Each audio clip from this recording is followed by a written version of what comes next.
Mutation should either be banned. No, just kidding. No counts. Oh my god. That's gonna get a lot of comments.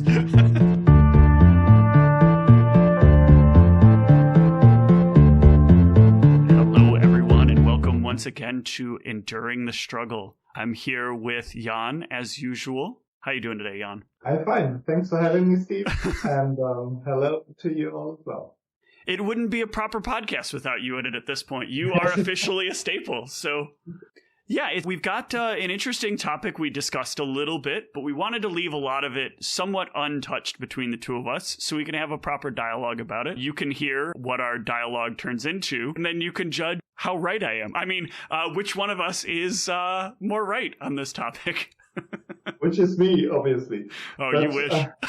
But as always, if you want to share thoughts or just give us a thumbs up, just write a comment. We'll be happy to read it and see if we can reply to it. Yeah, it's super exciting getting comments. I have enjoyed every bit of trying to argue, fuss, and fight with people who clearly have the wrong opinions, because my opinion must certainly be the most right opinion. I don't actually believe that. Yeah, and also when we're at this, you have to get this. I love when the thought is there and your brain is like, never mind. That thought sucks. Next thought. Yeah. But to start off today, a topic which we wanted to discuss is the power level of Anarchs and Camarilla in comparison. And Steve, I think you're making the point that Anarchs are way off the table right now. Yeah, well, I wouldn't say way off the table, but they are definitely the leaders of the pack by a pretty significant margin. We're not going to bother to compare this to like Camarilla or Liban because, I mean, I think for me the pecking order is Anarch, Camarilla, Liban, Sabat, and then Independent, right? Because the Independents have like 3 total cards and they're all non-cards. At least with the Sabat cards, if you're playing them and somebody else is playing Sabat, you can do something. The Liban cards are fun and interesting, but there's only like 3 or 4 that I would say are like relevantly playable. And then from there up, it's second tradition, and then above that, it's every other Anarch card that is half playable, which I think accounts for like 25. And maybe you can say that the Camarilla get like Camarilla segregation. But as I argued many times, effects that damage the whole table are not effects you should be playing because you're basically just helping your prey oust their prey. But that's a whole conversation and argument for another time. One day I'm going to have that argument, and I'm going to have a shit ton of statistics to back it up. But for now, today is not the day for that conversation. I want to start by pointing out the most obvious and most significant one of all, and that is the comparisons between second tradition and the competitor card to that, which I constantly forget the name of. Organized Resistance, which I think is just outrageously better than second tradition in almost every functional way, barring one tiny advantage second tradition has. You're referring to the one additional point of intercept. That is correct. Well, I would say my general point of view on Anarchs is that they provide more versatility, which would be shown from Organized Resistance as well, because second tradition locks you on a prince and a Justica, but not a other minion they would be able to command. And this is a strong part, but I think an additional point of intercept is nothing which is, it has its point in its own right. If you're not playing a War's Edge, or if you don't have any more intercept options. Like a lot of decks play only second tradition, and it works out okay most of the time. Mm-hmm. And playing only Organized Resistance would, I think, be not so good if you wouldn't have any backup. So I'll concede the point. The second point of intercept maybe isn't as marginally useful as I implied there. I have seen enough situations where like the deck can't get past a second point of intercept on average, and so it's less likely that the action is going to be successful after a second tradition is played. There's also, of course, the argument that second tradition can be played while you're unlocked to still get the 2 points of intercept. I think, though, the versatility problem is still a big problem. You can utilize the Anarch system, which allows you to literally unlock almost any non-title vampire, because of how easy it is to turn a vampire Anarch at this point. And in doing so, you can have your 5-cap Baron that you got unlock your 11-cap non-Baron who happens to have all the disciplines you want. Yeah, exactly. And then he can have Auspex, and then he can multi-strike for whatever, or do whatever he's going to do.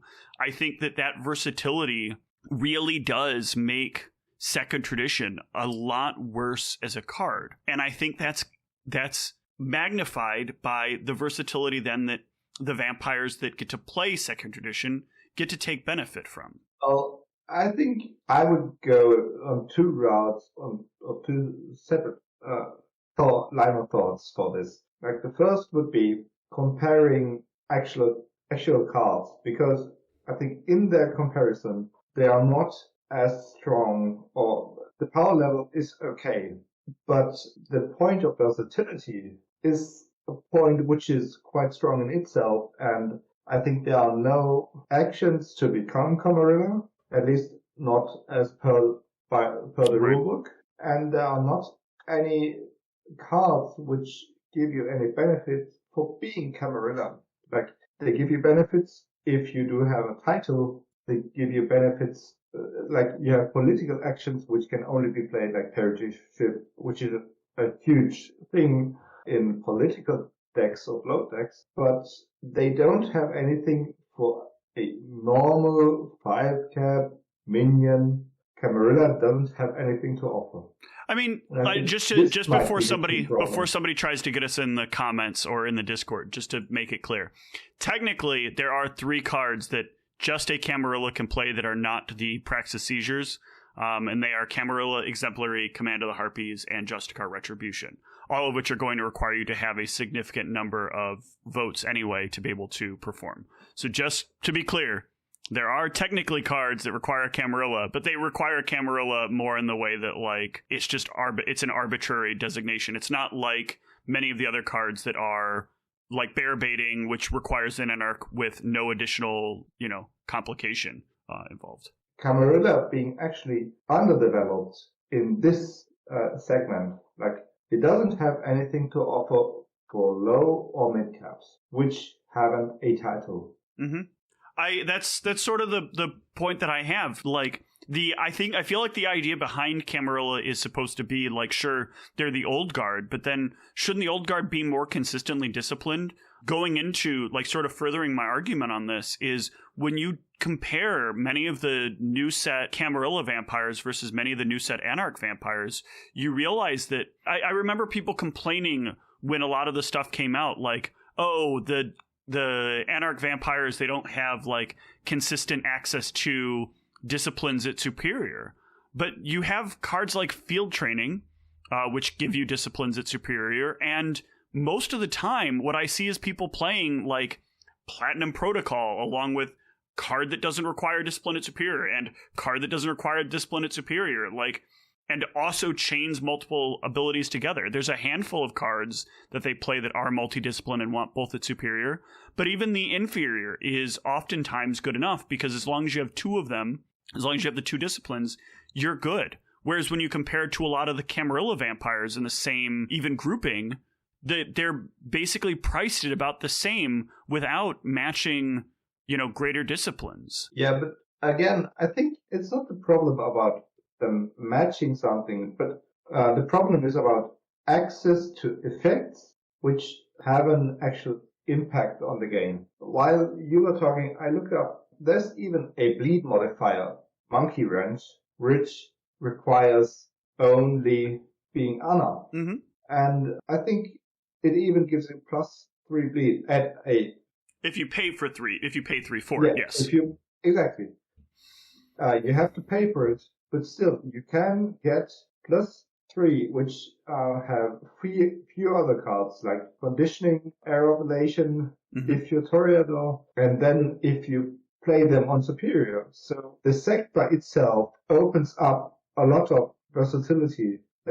You can pick your deck different, you crypt different. If you don't have to look how many stuff you want to have, which is superior, which is inferior, which vampires should be able to use what, like bigger versatility in the cards we don't have.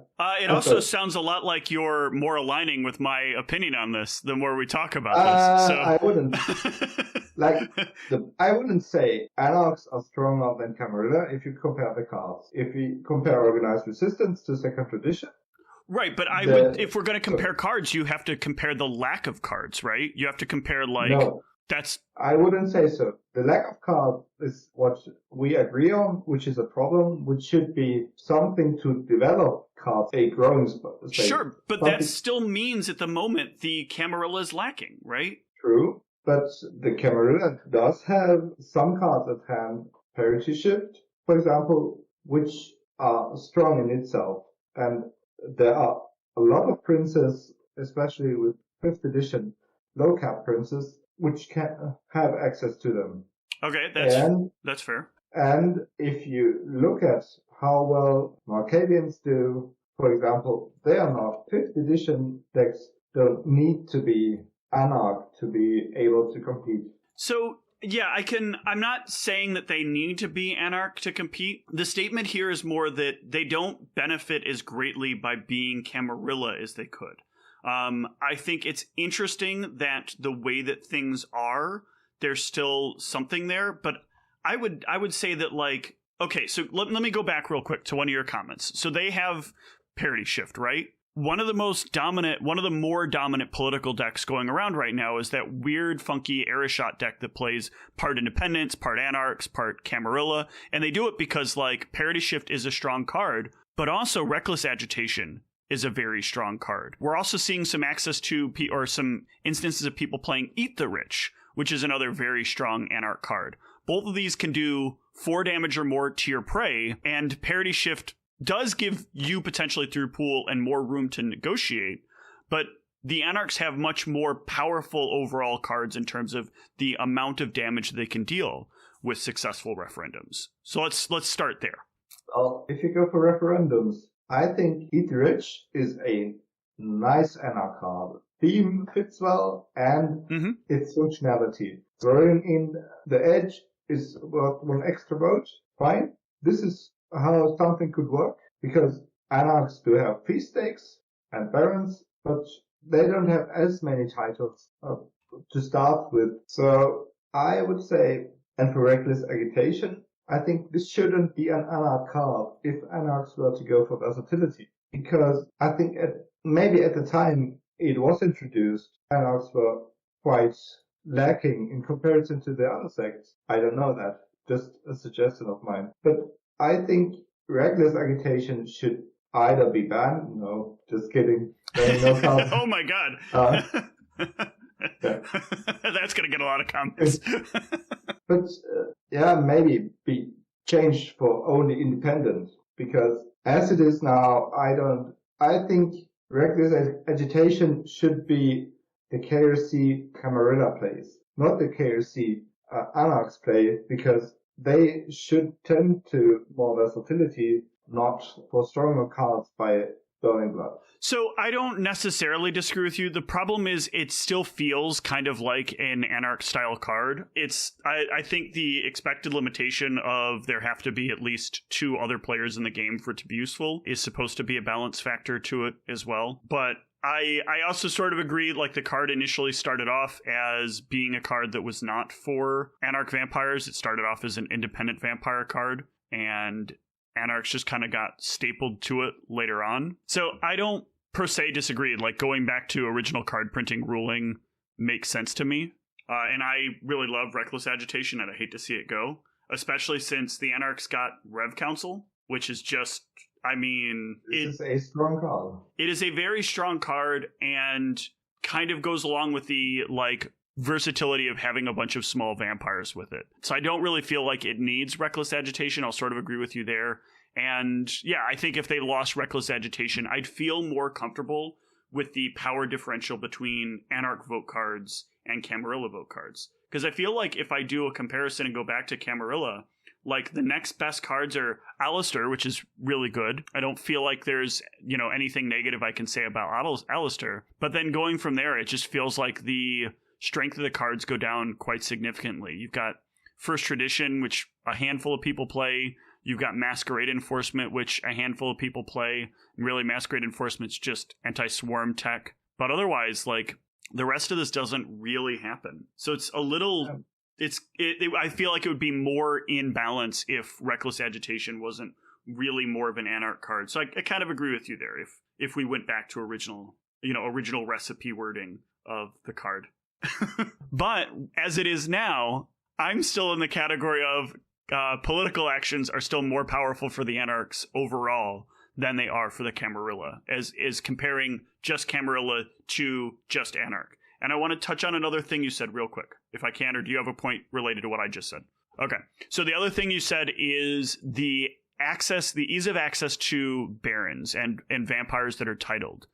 So one of the arguments I feel like will happen a lot with this is the idea that, like, oh, a baron is only 2 votes and the rest of the clans have access to more votes than just 2. They have access to Inner Circle members, Justicars, etc. The problem here is that Inner Circle vampires for Anarchs just cost 1 additional pool. My Inner Circle vampires are 2 6-cap vampires that are barons. That's my Inner Circle vampire. Congratulations, you paid 11 for yours. I paid 12 for mine, but now I have 2 vampires. I have a vampire that cloned itself, essentially. Okay, are you referring to... I didn't get quite your point. You're referring to I can put 2 vampires out instead of 1 big 11 cap or 10 cap. Correct. Yeah, well, to be fair, it's hard for me to assess the power of a 11 cap because they have like 1,000 superior disciplines, but they can't use them all at the same time. I mean, unless they're Enkidu, and then they use them all because Enkidu turns Anarch and is able to use all the multidiscipline cards. Doesn't use his superior effects then. He doesn't need to, though. Like, he gets there's one card that literally gives him an additional strike and prevent 2 damage. It's literally a better version of Skin of Rock all the way through. Like, I still don't understand Diversion as a card in terms of balance. But anyway, carry on. I want to that we can talk about later. Hard to assess 11 cap power. So 4 votes, Inner Circle certainly strong. So I feel like maybe the higher than 8 caps are not so strong as it seems, at least in D5. I mean, this is what I can refer to. So doing more actions, I think, is always A+, which you should go for in most of the cases. Yeah, but so going along with that then, like I think you're very right about the, like, greater than 8 caps. I would say that, like, the range of, like, 8 and 9 are a lot of vampires that don't get to see a lot of play because they straddle this line of, like, it's almost better for me to just have a 7 cap or whatever, or jump to an 11 cap, because getting to, like, 9 or 8, 9 or 10 pool will sometimes result in this vampire that might have all the disciplines, but then the ability might not be strong enough, or the title might not be enough. Like, it sucks to get a 9 cap prince, and maybe it has an okay enough ability, or it sucks to put Queen Anne out and be like, what were you printed for? But I feel like this is another one of those weaknesses of the Camarilla that the Anarchs get to fill in really well, and that is by allowing you to have access to lower cap barons, and easy access to them, because on the comparison, if you have a 4 cap Anarch, or a 5 cap Anarch, you have a prince, or you have a baron. Whereas if you have a 5 cap Camarilla vampire, you don't have a prince. Now, of course, there's a good argument. Before you even get it, there's the argument that a 2 cap can actually become a prince, which has been used obviously to tournament winning success. But it still requires no one else to put out a voter in between, no one else to be willing to vote down that action. You don't have to, for barons, you don't have to play cards, you don't have to do anything else. You just take a couple of actions and you have princes or you have barons on the table. You have more votes on the table. Well, I think the 5 cap barons, there are 6 cap princes, and quite a lot of them, actually. So this one more pool, I think this wouldn't make the difference. So, but I think, again, to come back to organized resistance, for barons, the leader aspect for the baron title comes for far more. Like, it's easier to grasp why barons should be leaders of their sect instead of princes or just because or inner circle. Like, organized resistance is like, I do check who can act or block. I think that's almost nonsensical, though, because bear in mind that, like, it's a prince's job to control a domain, and so they employ a sheriff, they employ, like, a number of primogen to help manage the domain, and these roles don't exist within the game. This concept of, like, a prince being able to, like, have a designated person that handles the more physical affairs that they may not want to is completely missing from the game. Whereas, like, the barons who are, I don't know, not necessarily as organized and well, like, as well-oiled machine as the Camarilla are somehow able to, in a snap, like a Anarch Baron of Columbus is able to unlock some guy all the way over in, like, Brisbane, and they're able to, like, do what they need to do. Like, I don't think that that's, like, it's a logical thing. I feel more like Organized Resistance should be a more Camarilla style card than an Anarch style card, almost. No, if you were to go along this route, it should be like a blood brother circle. Like, yes, we need more circles. I think the point which you made is there are primogens which don't have much effect the type. Like, one vote is not enough to do something with it. And you play a primogen deck which is specifically decides to, I don't know what exactly, but still. It's a bleed deck. It's very much so a bleed deck because getting 3 bleeds for 1 stealth is, I think, good by default. Yeah. And the sheriff as an enforcer is a role which is lacking, which could help. Like, if you say, okay, you would either need organized resistance, like something which allows a locked prince to unlock someone else card, or you would need maybe a sheriff title introduced new, which I don't know, that sounds a lot like a keyword. Yeah. So I think, again, Camarilla is well defined on prince and above, but not for the mere working class people. I guess some of that, though, is what my argument is. My argument is that, like, on at least this part of the topic, that the Camarilla they also don't feel like they have cards that go along with the things they should be able to do. It feels like the Camarilla are lacking in ways that should be fundamental things the Camarilla should be better at. That just seems odd that this is a difficulty that they have. That it feels like the Anarchs are doing in a better way in many cases. And here we are again there is a not well enough explored card design space from low cap Camarilla vampires. I would agree. And low cap Camarilla vampire effects and modifiers and action cards specifically designed for this set, not for a title. So I think we are roughly the same opinion here. Yeah, the difference is you think that like on a comparison though, like it seems like your comparison though still leads to, like, your thought is that well, the Camarilla need more cards. Somehow the Anarchs are still in the same level of balance, and I don't feel that that's the case. I feel it's that vacuum that's missing that are exactly what. Okay, go ahead. Yeah, this would be what I suggest as next topic, like that we move on to this topic now, the comparison of the actual card, because I think they are not much stronger. The Anarchs might be stronger because they can use the versatility easier, but the card in itself don't seem so much stronger to me. Okay, so if you look at them closely. Fine. I am happy to have this discussion. I'm going to start with the slam dunk because I really want to just get this out there. Obviously, I am pretty biased, but I think that diversion is hands down one of the best cards printed for Anarchs. I think this combat card does essentially everything you want it to do. Additional strike, diversion. The additional strike for celerity, prevent 2 damage for fortitude, or steal 1 blood ranged with an optional maneuver. It gives you the blood sorcery version is better than Taste of Vitae at inferior.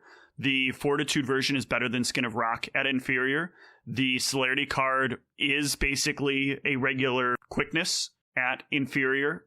I think there's 0 downside to this card overall. I think it's all upside. And the versatility it has by being that way makes it a card that like decks will actually turn Anarch to have access to.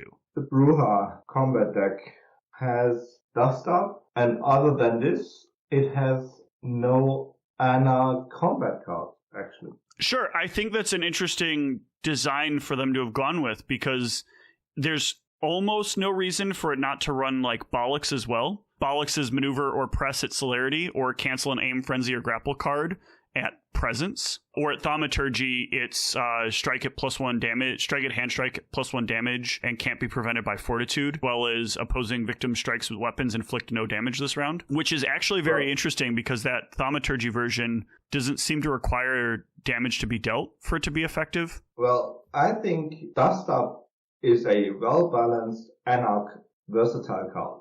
I think it's too versatile. I think that having the ability... Go ahead. I wouldn't say so, because Dust Up is a strike, whichever you choose, and so you can choose different kind of damage, like non-dodgeable damage, +2 damage, and strike dodge, which is really good, but it is 1 strike. You can play it at 1 moment. Sure, but again, when we look at this card and we compare it to something like, for example... Hold on. Like, for example, Roundhouse, this is just Roundhouse at inferior, but better because I can also use it at celerity or animalism for a different effect. And this is the point where I was not having a valid argument. If you go for diversion, I see how this could be OP, but for Dust Up, I think the question is which decks are playing Dust Up and which decks are playing Roundhouse. Sure. I think that at the end of the day, diversion is a clear, like, this is probably not going to end up in V5. I don't see this card being something they put back into the V5 format because I think diversion just does too much, right? I said at the beginning, like, that's my absolute trump card, and I feel like it's a slam dunk win if we were just going on direct card comparison. I do feel like Dust Up is slightly less powerful, but I would say that in order of the combat cards for me, it goes like diversion and then Dust Up is second, followed by Donnybrook as third. How many decks are there which can use all 3 disciplines of Dust Up? That can use all 3 disciplines of Dust Up? Not many, but the question is how many of those decks can use 2 of the disciplines, and that's what matters most. If you take Nosferatu, if they were Anarch, I could choose between Hand Strike at +1 damage or Hand Strike at +2 damage. Right, but one of those could be very relevant in the cannot be dodged option for it. It's not irrelevant. Having the ability to have a Roundhouse that could also be a Scorpion Sting is not an irrelevant option. But if you play Nosferatu as they are right now, if they would be Anarch, or I played an Anarch version of it, so you'd have to choose either animalism or potence. Sure, and I think that I would rather have that card instead of just the maybe 1 additional damage I get from Roundhouse. Especially when you consider that, like, the comparable Camarilla in Nosferatu, and we'll just do the current gen as an opposition. When we look at, like, the number of them that have superior, for example, potence, the number does drop down to some degree, and you end up with a significant amount of higher cap vampires overall. When you construct the Nosferatu deck, you have to decide either you want to go on the superior animalism effect cards in your deck construction in total. Like, do you want to play Read of Winds? Do you want to play Cat's Guidance in its own versatility? You have to say, okay, most of the vampires I play do have superior animalism. And with this choice, you limit your crypt. So playing Dust Up, if they were Anarchs, playing Dust Up would not be so interesting because most of them wouldn't want to go in combat, like in close range combat, to begin with. Sure, but then we're arguing it. Then we're having a different discussion, right? Then we're having the discussion of like, okay, well, your argument is valid if we're just comparing like the animalism functions here, because in animalism you only get hell for leather, you get dust up amongst combat cards, and steely tenacity to some lesser extent. I would say that overall animalism is probably the weakest of the Anarch disciplines. The point I was trying to get to, why I don't think Dust Up is overpowered. If you want to use the whole versatility of it, it's hard to manage this. But I don't think that's what you measure something on. You don't measure it in the entirety of the card. You measure it on how easy is that card to place into something else. So I can put Dust Up in 2 different styles of decks, or even 3 different styles. Like, Dust Up can be a card that's multifaceted. If I do have a deck that happens to have, like, all 3 of these disciplines, like, let's say I play the Guardian in my deck, they can play every version of it. Like, Oscar can play every version of Dust Up. Both of these vampires have access to being able to do that just in the Nosferatu in the current era. If I look even beyond that, there are dozens of vampires, and many of them even low cap, and many of them without titles that can do it. Enkidu can choose from any one of these 3 options. It's that level of just innate versatility that I don't feel like you find in a vampire. And there's a bigger problem, I think, really like seals the deal on why I think this is the case. And maybe for just a moment we pause from looking at the cards individually, and I make a really big point that I think is super important here. Okay, I think that in a vacuum where Anarch and Camarilla are just sex, and having to move between those sex requires effort, this is a non-argument, right? You can say that the versatility is better, but you're arguing in a vacuum. The problem is that anytime you say anything about like the Anarch limitations, you have to remember that 70% of all Anarchs or 70% of all Camarilla are Anarchs with one pool or less in cost. This is not like, this is what we already agreed on. Mm-hmm. Like, there is a missing design, not a missing design space, but missing design cards for low cap Camarilla. Because low cap Camarilla can become Anarch per action, per Anarch convert, per field training, I think. Yep. So one way, it's easy to change, but becoming Camarilla, I don't think it's possible. But on the trade, it is possible. There's literally one card that can turn you Camarilla. But my argument here is even if they had an Anarch convert that costs 0 and that let you draw another crypt card, do you actually think people would play that card over turning their vampires Anarch right now? As I said, because there is a missing design space, they wouldn't. So for these low caps, and for the sake of versatility, Anarchs are stronger. But I wouldn't say, like, if you were to compare bait and switch, like, as far as I understood it, this is the only way of bounce some of the Anarchs clan have access to. Correct. Which is synergical with organized resistance, by the way, because organized resistance forces you to block. Mm-hmm. I mean, of course, you can play on the Quivi and stuff, but it's either one of those cards. And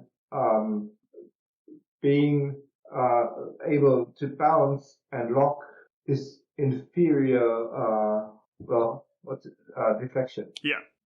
Sure, but deflection isn't exclusive to Camarilla. You can argue that, like, yes, the Camarilla have greater access to superior disciplines, but, again, you can turn Anarch with a single card. And again, the point is, this is something we agreed on. And right, but what I'm saying is there's no motivation to go back. And this is and if there's no motivation to go back, to me, this is like definably the proof that like there's something that Anarchs have that is more desirable than what the Camarilla have. There's almost no benefit to going Camarilla, and that means that either one, there's a design space problem, which you've already agreed there is, and two, that the cards don't give you enough benefit, or that the cards on the other side have enough benefit to make it worth staying what you are. This is, I think we would repeat if we were, there are a few cards, or none which I know, which make something out of the Camarilla sect. Mm-hmm. Right. So, and what we can do is look at how powerful is bait and switch. It is powerful because there are many barons out there, and the title is the requirement, like as it is in organized resistance and as it is in second tradition. But it is not a strong bounce card. It is a bounce card. Right, but the fact that it's a bounce card that many clans didn't otherwise have access to is extraordinarily meaningful. Giving the followers of Set access to a bounce card was impressive, whereas the best thing that the Banu Hakim got was a bleed reduction card, which is good in its own right, but you have to have a Primogen in play, which there's two of literally for them. It's not a good contrast to each other. Yeah, but I think you're riding the wrong pony there. For the discussion, I would like, for the direction I would like the discussion to go into. We are agreed on this, but bait and switch it's great that now every Anarch clan has a portable or has access to a bounce card. But it is not an overpowered bounce card. Sure, but all I can do is compare it to what the other group has. You can. The question is bait and switch too strong? I would say it isn't. Is organized resistance too strong? I would say it isn't. Because it gives you one intercept. The argument I'm having is not, is it too strong? The argument I'm trying to present is, are the Camarilla as a sect less powerful than the Anarchs as a sect? And how big is that gap? We agreed on this, like, because there are no cards which make Camarilla as a sect desirable, aside from maybe Camarilla segregation, which is a passive. It punishes you for not being Camarilla, but actually it's a nice Camarilla card, if I think about it. Sure. Except that it does the wrong thing by punishing other players that you don't want to punish with it. Yeah, but from the theme, it is a good Camarilla card because it makes it puts a penalty for not being in line. Yeah, and I think something like this. So there are no effects which would go along with Camarilla segregation, punish you for not being Camarilla, and there are not many cards which make you want to become Camarilla. So there's something missing.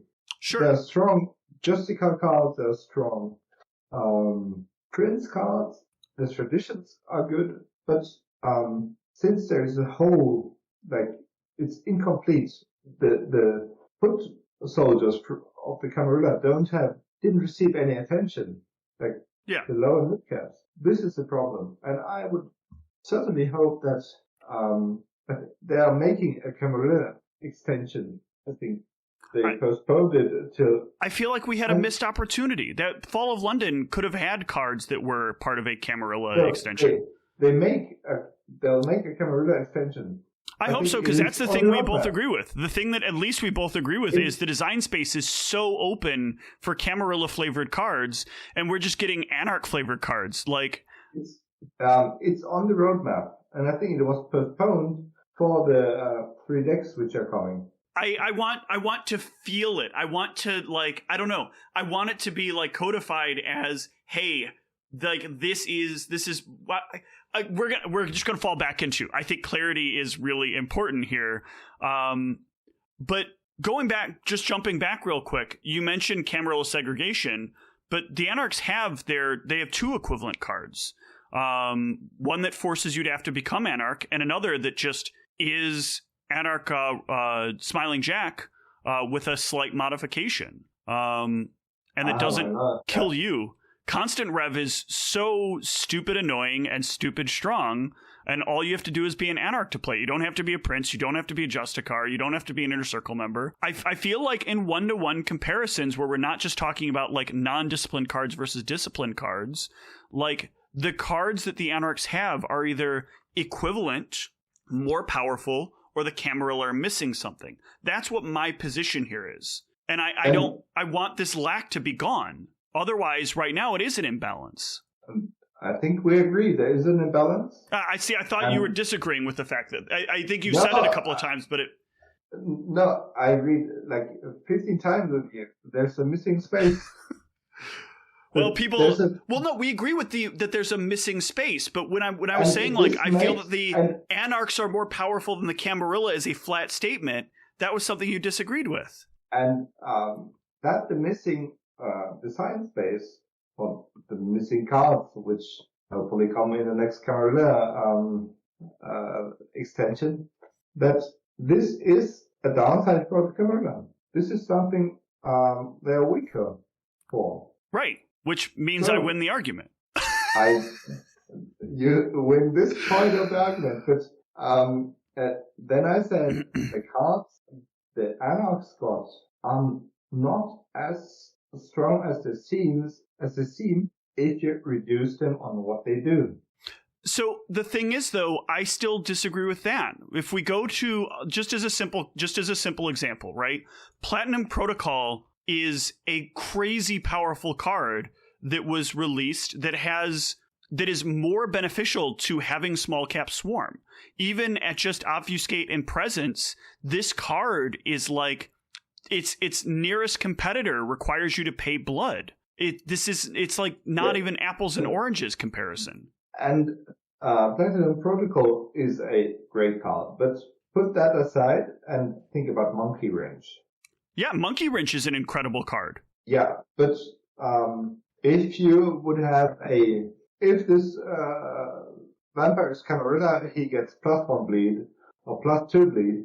If this vampire is Title Camarilla, he gets +4 bleed. What about Monkey Sure, Wrench? but I don't want to compare my glass is full and your glass is half empty and someone is going to eventually fill up your cup. So that means that your cup is equal to mine. That the cards in itself are good, by all means, but they become good only because they make use of the Anarch sect. Sure. And they are not a great balance card. It's not a great, Organized Resistance is great, but it's not the solution if you're looking for intercept. Monkey Wrench is a great card. It's not the solution if you want to play a bleed deck. Like, you have to have other means. You get to be able to be more toolboxy. I would disagree about the statement about Organized Resistance. I think Organized Resistance is a reason to play an entire deck archetype, or to even include something you might not include. So you might literally put Barons in your deck because Organized Resistance is that strong. I would say that it's the same reason you might play Princes in your deck because Second Tradition is that strong. But you're more likely to play a Baron over a Prince because there's such a dramatic difference between the two. Yes, and I did that for my Nosferatu deck. And I went back from Nosferatu Anarch to Nosferatu Camarilla. Why? Partially because of the lack of being able to keep a Baron in play significantly longer and being able to have your Nosferatu be Anarchs because there's less Nosferatu Anarchs without having to play Anarch Convert and potentially slow down the flow of your deck, right? Or am I wrong there? No, because of Marcus. You're bad here. If you remember, there was this one time where you put my Baron in top wall, and he went for Diablerie. Mm-hmm. And I had no other means of gaining intercept because I was relying on Organized Resistance. My whole deck was dead. So Organized Resistance is a great card, but if it is how you look for intercept or how you look for unlock, I think it's not so strong because you need other means to back it up. Right, but that's the same thing that you can say about Second Tradition. The difference, exactly. But the difference again becomes Organized Resistance is a more efficient card because it has no cost. It doesn't have to unlock the minion playing it, and any minion can become a Baron at will, essentially, or close to at will. These make it more useful as a card. More versatile. But as we agreed on, +2 intercept can make a difference over +1 intercept. Sure, I think that versatility, though, has a bigger weight than the additional point of intercept, I think is the bigger part of my point. I think this relies on your style of play and the deck you are going for. Perhaps. This leads us to, I feel like then we're just stuck in a position of having to agree to disagree. Well, I think to maybe wrap it up, I think Anarch cards are great. Same. And I think Anarchs are also great because they utilize the design space far more than Camarilla does, or which actually doesn't. And I think as a whole, we can agree on there's something missing, which should be filled, like more Camarilla themed cards, which make use of the set Camarilla. And if something comes for these group vampires, then we should compare anew. Agreed. Because my point was, if I think about like either card which would have the same effect for Camarilla, I think Monkey Wrench is a good card, but paying 3 blood to bleed for 4 or for 5, whatever, is quite costly, especially if you're playing what Anarchs do, low to mid cap. Right. So this is a big downside of the versatility Monkey Wrench has. And I think the versatility comes at a cost. At a cost. Yeah, I feel like we just disagree at how big that cost is. To me, like, the cost isn't as high as the benefit that you get from it. And for you, the cost is higher. And I think that maybe... go ahead. I'd say, for me, it depends on what you are playing. Like, if you want to play Platinum-style Protocol bleed deck with Monkey Wrench, I don't think this is going somewhere good. That card specifically depends, but I think a lot of Anarch cards aren't nearly as limited in scope and have such a higher level of versatility that it outweighs a lot of other cards in the environment, including some like superior discipline cards that are out there. And that to me is a negative. Well, I would say we could agree on. I had a new thought because I think what the Anarch cards, like what the versatility of the Anarch cards makes so strong is because the B-test cries for versatility. Every bit of versatility you get is very strong. And so Toolbox is a type which is hard to play, I think. But the Anarchs give you a lot of that. They give you access to being able to play a really solid toolbox strategy. When you can have a card that gives you votes and intercept and awake, that's pretty strong. I think this is what the Anarch theme is, being toolboxy. Yeah, that to me though, I guess because we're comparing the design space, that's sort of the point I'm making, is that ability to be a toolbox in a game that otherwise like struggles with the idea of like to be a toolbox you have to have an assortment of incompatible cards really does give the Anarchs a significant advantage over a lot of clans. It's much easier as an Anarch to be a jack of all trades than it is to be a Camarilla or a Sabat or a Liban and be a jack of all trades. But I think jack of all trades do everything or something, but nothing really good.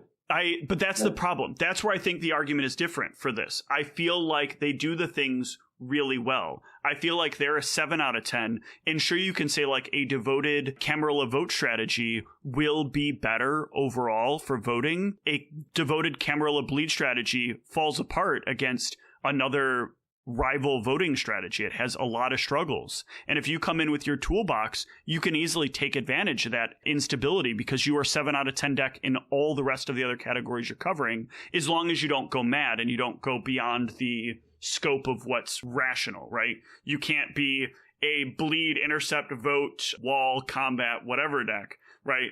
But with the Anarchs, you can pick like 3 categories of deck and be less likely to be punished for picking those 3.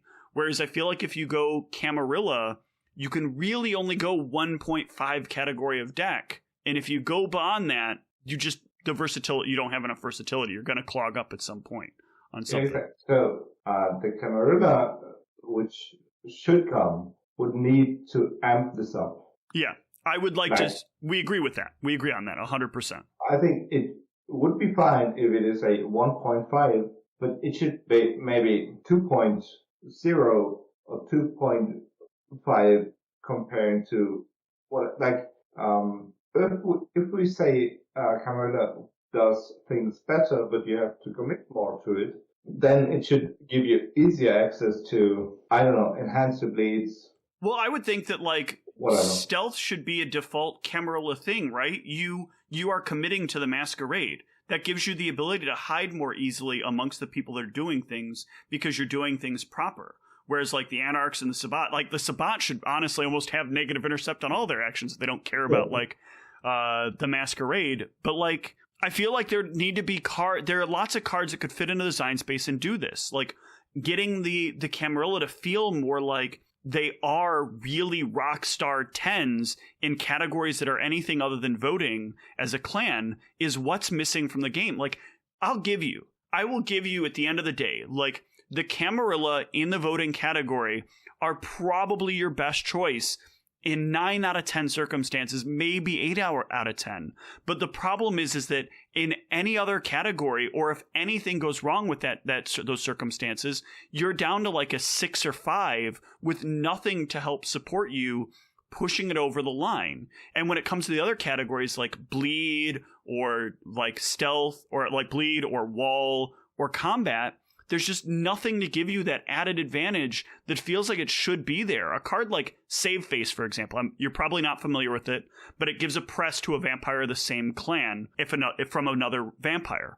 There should be something like that if I am sitting in my ivory tower and I've told this person, like, you really need to kill this guy. Like, this guy cannot be there anymore. He has fucked up shit in my domain. You are going to, like, make sure he is eradicated. There should be something that you can do to give the vampires that you control some sort of benefit. And we don't see that. We miss out on a lot of those things that would bridge that gap to have a nice, even flow of the Camarilla feeling more like a scalpel, whereas, the rest of them are all a multi-tool. The Anarchs are a multi-tool.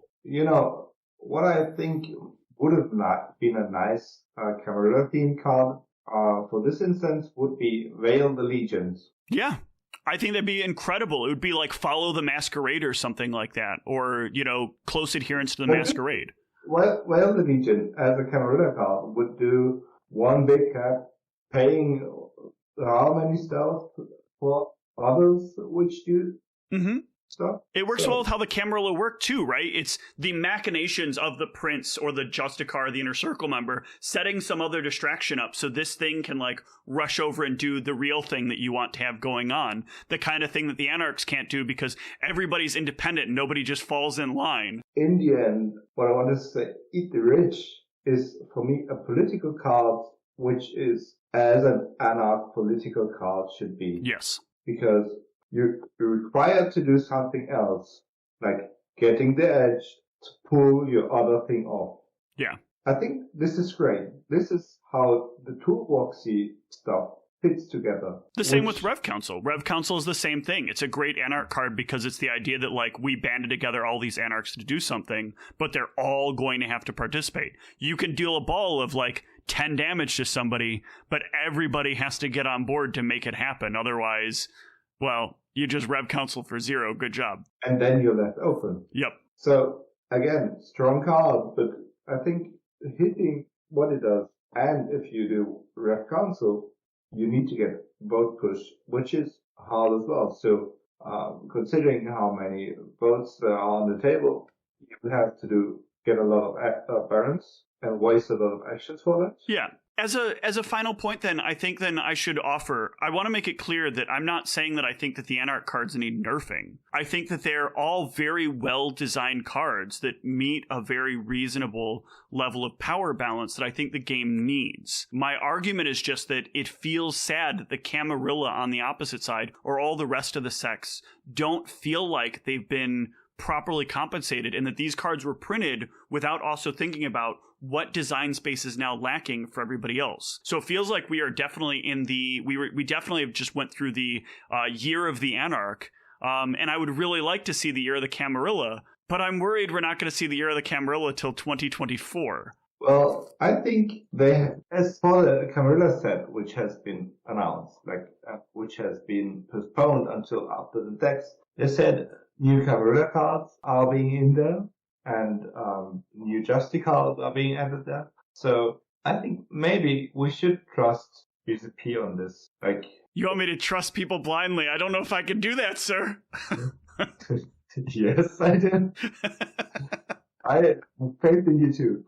To do that. If we can agree that the Anarch decks are well designed, and I think the Camarilla decks are well designed as well. Agreed. And this is our baseline to where they are going. I think I'm really excited about what ideas they have to come. They come up to compensate for this spot we've discussed today. I would agree. I think that when my statement about not trusting is not trusting that they won't do something. My statement about not trusting is trusting that it's closer than it feels like it is, because it feels so far away. And while I don't want Magic style monthly releases, God, do I want more? I want more new content because I feel like we're so close. Come on, Steve. Be honest. You want monthly Magic releases? I do not. Oh my God, I can't. Yes, you do. Oh no. Oh no. I would like us to get to quarterly releases though. I feel like I really enjoyed when sets were coming out more consistently, and I know that they're working with a lot, and I'm trying to. I know I've said a lot of things that seem kind of inflammatory or seem kind of counter to the end goal, but the reality is this game is being well enough piloted that I trust that the game isn't going to die tomorrow. But I want these things to be discussed because if they're not being talked about, then things might be missed, things might be overlooked, and you have to talk about what the baseline is in order to later on talk about what is the journey that we've made to get here. Because otherwise, you're stuck trying to make people remember things from an era where they weren't there, and you have all these people who are like, Jihad was so much better. It wasn't so much better, guys. It wasn't. There was not a better time for VTES back in the fucking early 90s, okay? The real time for VTES was when stuff got put in and the game felt like it was alive. You want a living game. You don't want a dead game. Otherwise, I got a shelf full of them you can pick from that are perfectly fine dead games. I'm putting dead in the sense of they don't grow, but they're still playable. They're still enjoyable. But that's not what we're in this for. We're in this for a game that can live, that can thrive. And I think BCP are doing a good job of working towards that. And if you liked our podcast, give us a thumbs up and leave a comment below. Yeah, and subscribe, of course. Subscribing is always the most important part. There's plenty of new content to come, and hopefully a little less of Jan and I having an argument that loops on itself a couple of times. If you do have a topic which you'd be interested in us discussing, then just feel free to write it in the comments as well. I would agree, except that by now only 3% of our viewers or less are watching. So if you did actually hear this, you might want to share that part with your friends that were willing to accept people's opinions, because there aren't many of you listening right now, but you're the ones I think I appreciate most. Thanks, guys.